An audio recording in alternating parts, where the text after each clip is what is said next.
Thank you. Professor, I want to start with you, if that's all right.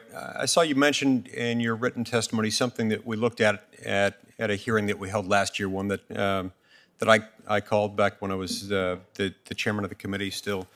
Among other things, we looked at competition and the state of competition in areas where consumers suffer as a result of two firms having control of every part of the ad tech space. And my office is currently working on legislation on this issue to address some of these problems, the conflicts of interest and competition that arise in digital advertising. Do you think this is an area where Congress could step in and solve the problem? Yeah, thank you for the question. As I mentioned in my bio, I've been consulting with the state of Texas since August of 2019 on the Texas versus Google litigation. So I know firsthand, having followed this issue extremely closely, how real the problem is. And so, yes, I think the answer, litigation obviously is one possible solution. It's extraordinarily expensive. It takes an extremely long time. There are inordinate delay efforts on the part of Google with respect to that.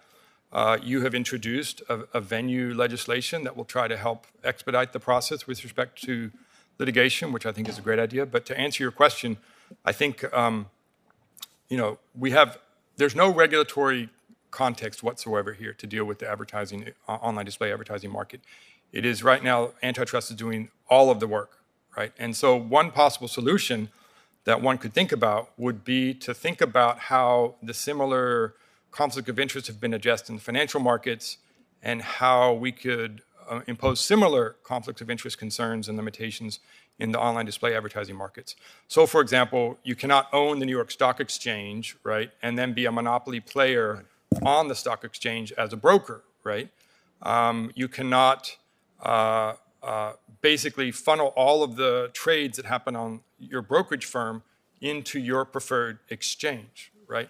Right now, Google has exactly that issue. So there is no best interest duty. There is no duty of best execution. There's no limitations on insider trading. All of those kinds of things happen. And if you had a strict requirement that if you're going to own an exchange, you can't be a broker on either the ad or the sell side, that would be a useful addition, I think. And yet currently they are. They are definitely. They run the exchange. Yes, exactly. And they're a broker. Just to give you an example. Both sides. The NYSE is owned by Intercontinental Exchange, and they earn $3.6 billion from revenue from their exchanges. Google earns that in 5 days. Right. And it's my concern is not with how much money they earn or how they do it. And it's not unlawful to be a monopolist in this country, but it is unlawful to acquire or maintain monopoly status through anti-competitive conduct. Right. It's hard to me to imagine a circumstance in which one can own the exchange platform and also be a buyer, seller, broker, dealer, and whatever other positions they might occupy in the meantime. It's hard for me to imagine how one firm can maintain all of those positions without something anti-competitive going on in purpose and effect. Ms. Hine, I'd like to turn to you next. You and your colleagues decided to sell your first company to an acquirer.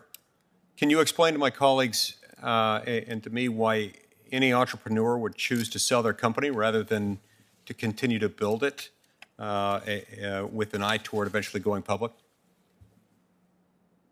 Yes, I can do that, Senator. Thank you for your question. The circumstances of each company are unique, and it depends on how strong of a position one can build in the market. As we're discussing here, it depends on the technology and how market access works. And oftentimes there are also hurdles, like I spoke about in my testimony, Sarbanes-Oxley, for example. What that kind of regulation does is that it requires a significant amount of capital even to access the capital markets. So currently, startups that want to go public, typically before they go public, raise an additional $20 million in order to then be able to get over those hurdles, everything that they need to do. So with startup companies, it's very unique where they go. And I think that it should not be regulation that determines who I sell the company to or whether I can go public with it. Deb, can I ask one follow-up there? Of course. It does sound like a somewhat similar situation to where you see a lot of pharmaceutical startups heading.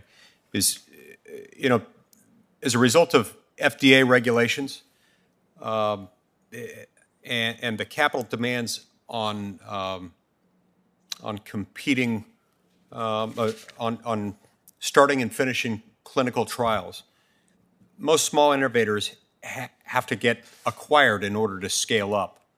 And it sounds like you're describing a similar phenomenon.